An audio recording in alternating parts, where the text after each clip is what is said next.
ડુમસના વ્યસન મુક્ત કેન્દ્રમાં યુવકના શંકાસ્પદ મોતનો મામલો. ડુમસ પોલીસ સંસ્થાના 2 કાઉન્સિલરો, ડ્રાઈવર અને વોર્ડ બોયની ધરપકડ કરી. 4 આરોપીઓએ યુવકને માર માર્યો હતો. વ્યસન મુક્ત કેન્દ્રમાં દવા ન ગળવા બાબતે માર માર્યો હતો. માર મારવાના કારણે યુવકનું મોત થયું હતું.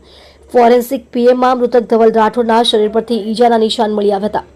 ફોરેન્સિક પીએમના રિપોર્ટ અને પરિવારની ફરિયાદના પગલે પોલીસ તપાસમાં ખુલાસો થયો. મૃતક ધવલ રાઠોડ બનાસકાંઠાના થરાદનો વતની. ઊંઘની ગોળીઓ ગળવાનો યુવકને વ્યસન હતું, જે વ્યસન છોડાવવા પરિવારે રીવા વ્યસન મુક્તિ કેન્દ્રમાં ભરતી કર્યો હતો, જ્યાં સારવારની દવા ન ગળવાના કારણે માર મારતા મોત થયું હતું.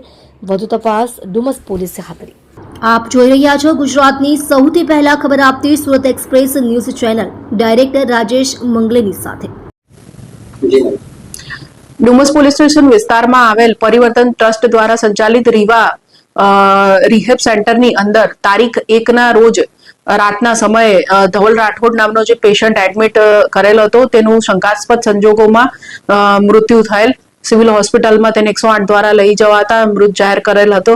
તે સંબંધે ગત રોજ મરણ જનાર પેશન્ટના જે ફેમિલી છે તેમના દ્વારા ફરિયાદ આપવામાં આવેલ છે અને પોલીસ દ્વારા જે પણ તપાસ આ મુદ્દે કરવામાં આવેલ હતી તેના આધારે ગતરોજ જે ફરિયાદ દાખલ કરવામાં આવેલ છે તેમાં વિગત એવી છે કે સદર પેશન્ટને જે છે એને રિહેબ સેન્ટરમાં તેના પરિવાર દ્વારા ભરતી કરવામાં આવેલ હતો તારીખ 28ના રોજ.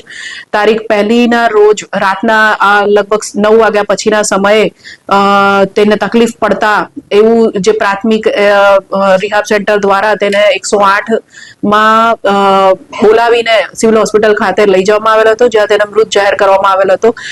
પોસ્ટમોર્ટમ જે કરવામાં આવ્યું, ફોરેન્સિક પોસ્ટમોર્ટમ, એની અંદર ઈજાના નિશાનો મળી આવ્યા, જેથી પોલીસે આ જે મેટર છે એને સિરિયસ ગણીને તાત્કાલિક ઇન્વેસ્ટિગેશન ચાલુ કરેલ હતું અને ગત રોજ પોલીસ દ્વારા આ મુદ્દે એફઆઈઆર નોંધવામાં આવી છે અને આગળનું કુલ 4 ઇસમોને આ બાબતે અરેસ્ટ કરવામાં આવેલ છે. જે પ્રાથમિક તપાસમાં જણાઈ આવ્યું કે આ જે ઇસમ છે જે ચલવે છે આ રિહેબ સેન્ટરની અંદર કામ કરતા 2 કાઉન્સિલરો, વોર્ડ બોય તથા ડ્રાઈવર દ્વારા દવા નહીં લેવાના મુદ્દે આ સદર પેશન્ટ ધવલભાઈ રાઠોડને માર મારવામાં આવેલ હતો, જેના કારણે સદર પેશન્ટનું મૃત્યુ નિપજેલ છે. જેથી પોલીસ દ્વારા અત્યારે કાયદેસરની વધુ કાર્યવાહી તપાસ આગળ ધરવામાં આવેલ છે. આમાં જોઈએ તો જિગ્નેશ દેસાઈ, રોહન સંઘાણી, શૈલેષ વાઘેલા અને દિલીપ જોશી, જે 4 કાઉન્સિલર, વોર્ડ બોય તથા ડ્રાઈવર તરીકે રીવા રિહેબ સેન્ટરમાં ફરજ બજાવે છે, તેઓ દ્વારા પેશન્ટને માર મારવામાં આવેલ હતો.